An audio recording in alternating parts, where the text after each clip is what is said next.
शून्य से शुरुआत है, शून्य से ही अंत। शून्य ही तो कुछ नहीं और शून्य ही अनंत।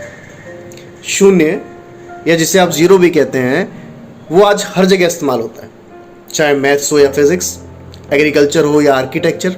दुनिया का ऐसा कोई क्षेत्र नहीं जहां शून्य नहीं। पर क्या आपको पता है कि शून्य की शुरुआत कैसे हुई थी?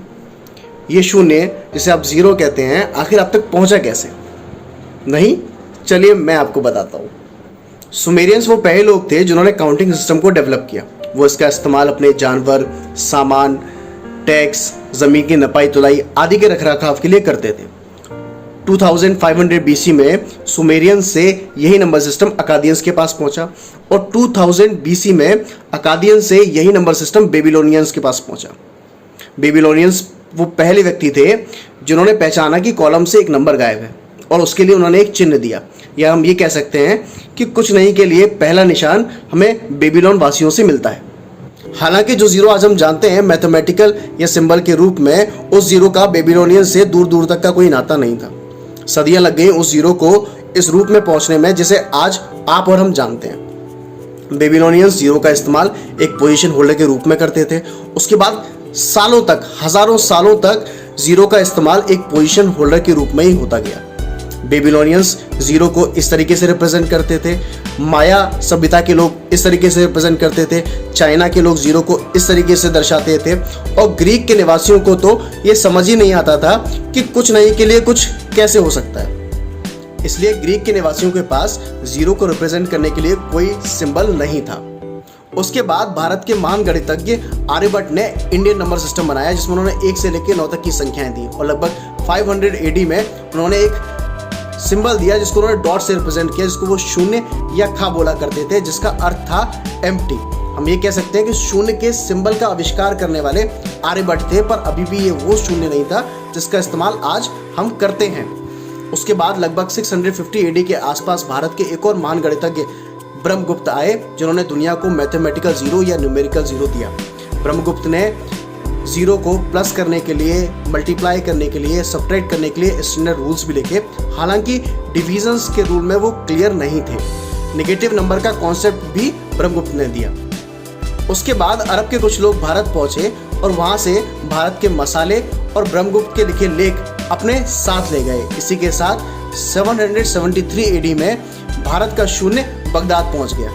वहां पर अरेबियन मैथमेटिशियन ने इंडियन नंबर सिस्टम को बेस मानकर आगे काम करना शुरू किया। 9th सेंचुरी में मोहम्मद इब्न मुसाल ख्वारिज़मी वो पहले शख्स थे जिन्होंने इक्वेशंस को जीरो के बराबर रखकर हल करना शुरू किया और वहीं से अलजेब्रा का जन्म हुआ। अल-ख्वारिज़मी ने मल्टीप्लाई और डिवाइड करने के लिए कई शॉर्ट तरीके निकाले, जिसे एल्गोरिथम्स बोला जाता है, और एल्गोरिथम शब्द उन्हीं के नाम अल-ख्वारिज़मी से बना है, या यूं कहें कि उन्हीं के नाम का गलत प्रोनाउंसिएशन एल्गोरिथम है। अल-ख्वारिज़मी जीरो को शिफ्र कहते थे और 879 AD तक जीरो को ओवल शेप में लिखा जाने लगा। आपको जानकर ये हैरानी होगी कि यूरोप में जीरो लगभग 12वीं सदी में पहुंचा और उसके बाद अल-ख्वारिज़मी के कार्यों को ट्रांसलेट कर लगभग 12वीं सदी के मध्य इंग्लैंड पहुंचाया गया।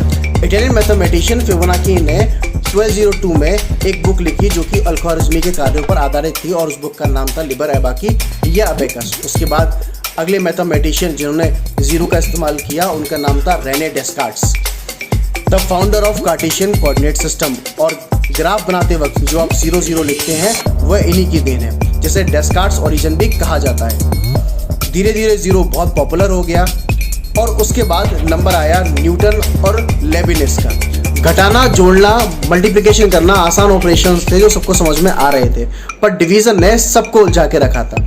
अगर 2 का 10 में डिवाइड करना है तो 2 5 10 होते हैं, मतलब 2 5 बार गया जिससे 10 आ गया। पर यहीं अगर 0 का 10 में डिवाइड देना है तो कितने 0 10 होते हैं, ये किसी को नहीं पता था। पर इसी कॉन्सेप्ट पर काम करते हुए कैलकुलस का जन्म हुआ और न्यूटन और लेबनिज ने दुनिया को बहुत सारी पॉसिबिलिटीज से रूबरू कराया। आज अगर कैलकुलस नहीं होता तो ना फिजिक्स होती, ना इंजीनियरिंग, और फाइनेंस और इकोनॉमिक्स के भी बहुत सारे एस्पेक्ट से हम अछूते रहते। पूरे दुनिया के एक्सपर्ट्स ये मानते हैं कि जीरो की खोज भारत में ही हुई थी। दुनिया का पहला रिकॉर्डेड जीरो भारत की बख्शाली मैन्युस्क्रिप्ट में मिलता है, जो कि एक किसान को 1881 में खेत में खुदाई करते वक्त मिली थी। भला हो कार्बन डेटिंग सिस्टम का, जिससे मैं पता पढ़ पाया कि सबसे पुराना रिकॉर्डेड जीरो बख्शाली मैन्युस्क्रिप्ट का ही है। जीरो का पहला चित्रण अगर कहीं देखने को मिलता है तो वो भारत के मध्य प्रदेश में ग्वालियर जिले के किले में चतुर्भुज टेम्पल के अंदर आपको देखने को मिलता है। जो जीरो आज आप इस्तेमाल करते हैं वो सबसे पहले शून्य था, जो भारत में था। अरब में जाके वो शिफ्र हो गया, इटली में जाके वो ज़ेफिरो हुआ और वहीं के वेटिकन सिटी में वो ज़ेवेरो हो गया। फ्रेंच में जीरो और इंग्लिश में जीरो। पहला जीरो शब्द का इस्तेमाल 1598 में हुआ।